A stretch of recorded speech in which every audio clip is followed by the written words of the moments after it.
Here is the complete extended script, seamlessly integrated and without any dividers. There's something you've been doing for a long time that you probably don't even notice anymore. You've been holding yourself to a standard that no one gave you, and yet somehow it runs everything.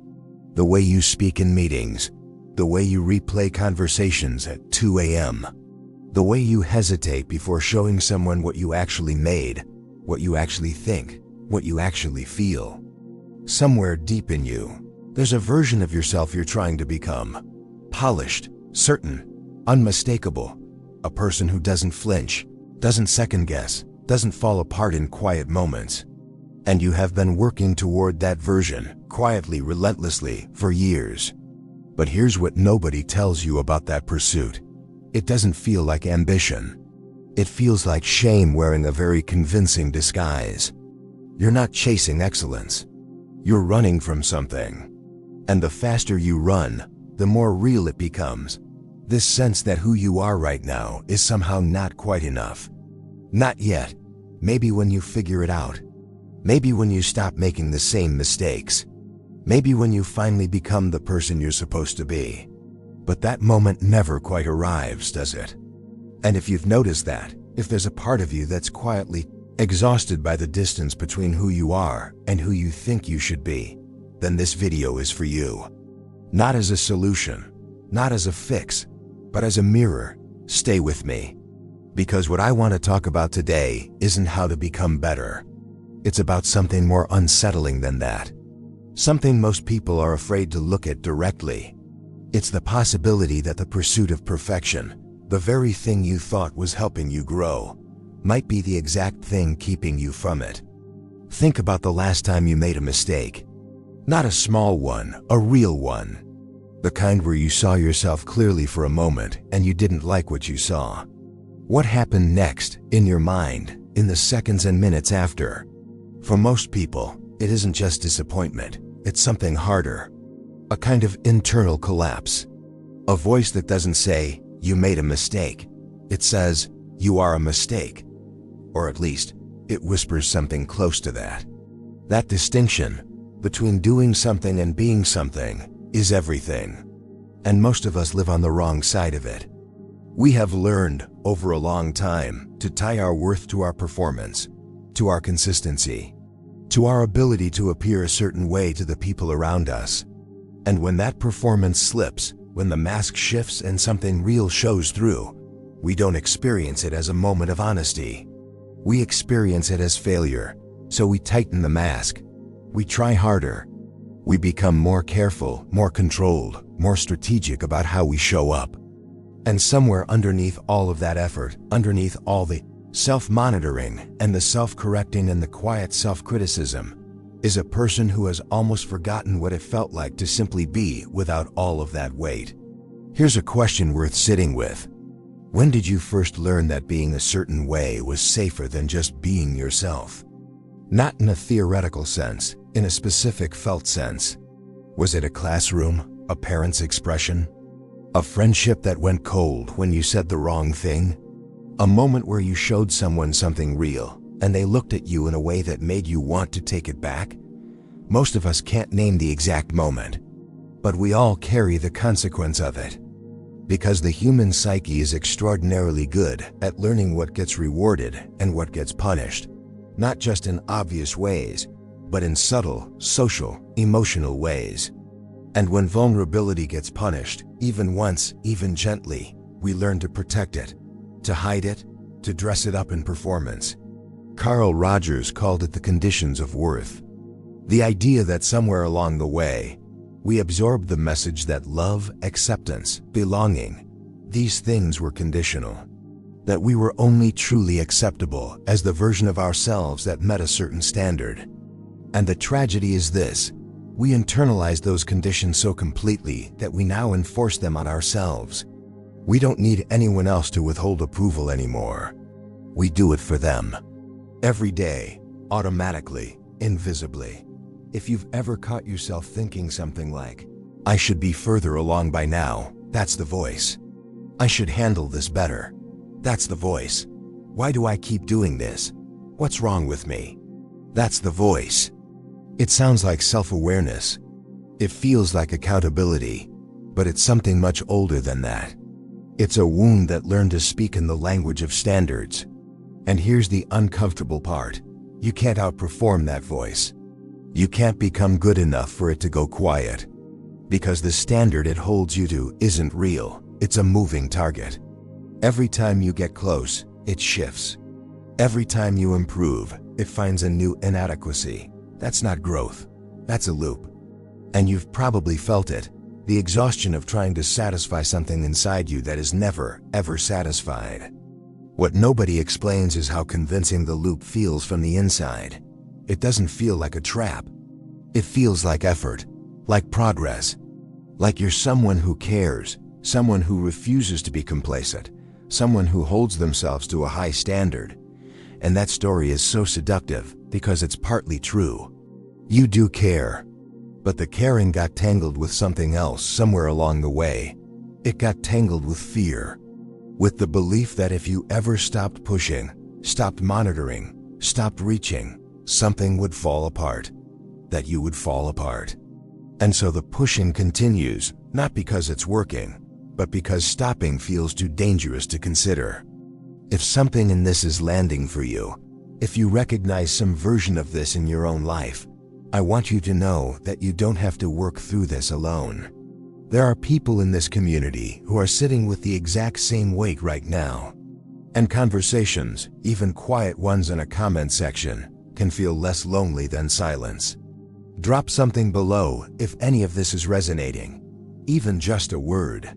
You don't have to have it figured out to say it. Now I want to go somewhere deeper. Because here's the thing that gets almost completely lost in conversations about self-improvement, growth, becoming a better person. The model we've been handed, culturally, socially, maybe even personally, is a fundamentally broken one. It says, there's a better version of you out there. Go find it. Go build it. Go become it. And once you do, you will finally be okay. But that model assumes something that is almost never examined. It assumes that the you who exists right now, with all your contradictions, your recurring patterns, your confusing emotions, your history you can't shake, it assumes that this version of you is the problem, that you are, fundamentally, a draft, an unfinished thing, a work in progress that hasn't quite arrived at the real version yet. And I want to ask you something about that. What if it's the assumption itself that's causing the suffering? Not the imperfection it's pointing to.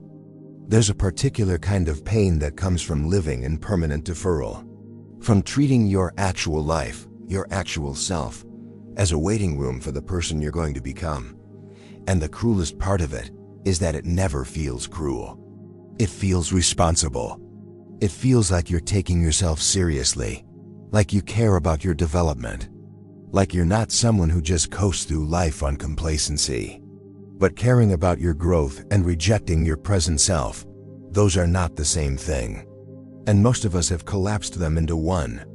We think we're motivating ourselves. We're actually just punishing the person who showed up today for not being the person we want to be tomorrow. And that punishment, whether it sounds like a harsh internal critic or just a low-grade, constant dissatisfaction, doesn't produce growth. Not real growth.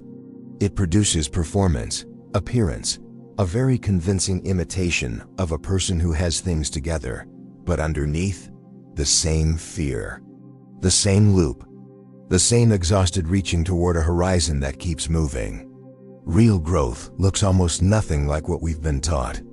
It's not linear. It doesn't feel like winning. It doesn't feel like finally getting it right. It feels often like falling apart in a way that turns out to be necessary. Like discovering that a belief you've held for years about who you are, about how the world works, about what you deserve, is just a story. A useful one maybe, but not the truth. It feels like the terrifying moment when you stop defending yourself against yourself. And that moment, that specific, quiet, almost invisible moment, is the one nobody talks about. Because it doesn't look impressive from the outside. It doesn't look like discipline or achievement or progress. It looks like a person, Sitting with something real, not trying to fix it or improve it or turn it into a lesson, just letting it be what it is. That's the radical part. Not becoming someone better, accepting what you actually are. Now I want to be careful here, because I know how this can sound. It can sound like settling, like giving up, like some kind of passive resignation dressed up in philosophical language. But acceptance, in the real sense, the kind that actually changes something, is not passivity. It's not indifference. It is, in fact, the bravest thing a person can do. Because it means looking at yourself, at the parts you've been managing and hiding and trying to outgrow, and choosing not to look away. Choosing to stay present with what's actually there instead of sprinting toward what you wish were there. Rogers spent his life watching people transform, not because they received better advice or more rigorous self-discipline, but because they finally encountered someone who saw them clearly and didn't flinch, who accepted them, not the idealized them, not the potential them, but the real, complicated, contradictory them. And something remarkable happened when people experienced that. Not immediately, not dramatically, but over time, a kind of loosening, a kind of movement. The very growth they'd been forcing with so much effort began to happen on its own. Because growth isn't something you manufacture by hating what you are. It's something that emerges when you stop fighting your own existence. Think about a plant, and I know this sounds simple, but stay with me. A plant doesn't grow by rejecting its current form. It doesn't strain toward an idea of what it should look like. It grows because the conditions are right. Because there's enough light, enough water, enough space.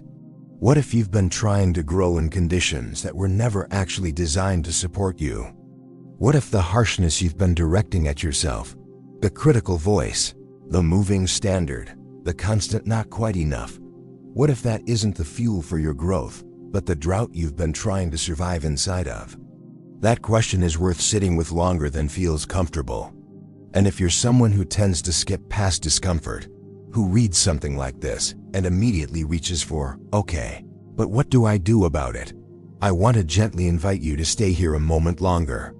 Because that reaching, that immediate move toward action and solution, is itself part of the pattern.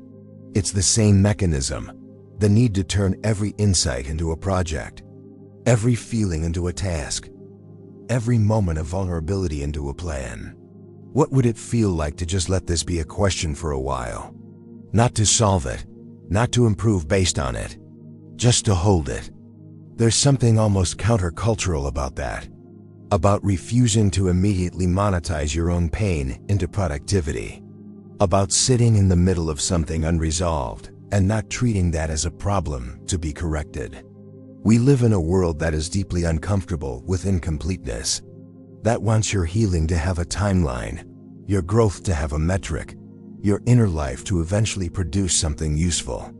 And when it doesn't, when you're just a person in the middle of something slow and uncertain, it can feel like you're falling behind. Like everyone else has figured out something you haven't. But that feeling is the noise, not the signal. If this channel is a place you come back to, not for answers, but for this kind of space, then I want to say something plainly. Subscribe if you haven't, not for me. For the reminder that these conversations are worth having. That your inner life deserves this kind of attention. Like this video if it gave you something to sit with. And share it, not as content, but as something you might offer a friend who needed to hear it. The radical truth about human growth, and I mean radical in the original sense, at the root, is this. You cannot grow toward something real by rejecting the real thing you already are.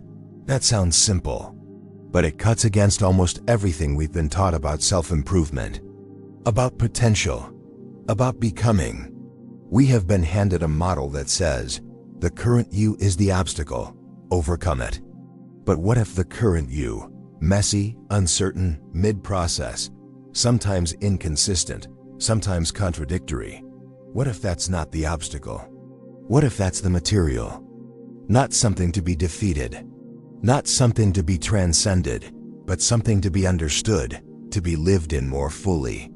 To be brought into the light with a kind of honesty that doesn't require you to have it all figured out. You don't have to be finished to be real. You don't have to be consistent to be trustworthy to yourself or anyone else. You don't have to have conquered your patterns to be someone worth knowing. And the version of you that exists right now, today, with everything still unresolved, that version isn't a failure in the making. It's a human being in the middle of something genuinely difficult, which is exactly what every human being is, always.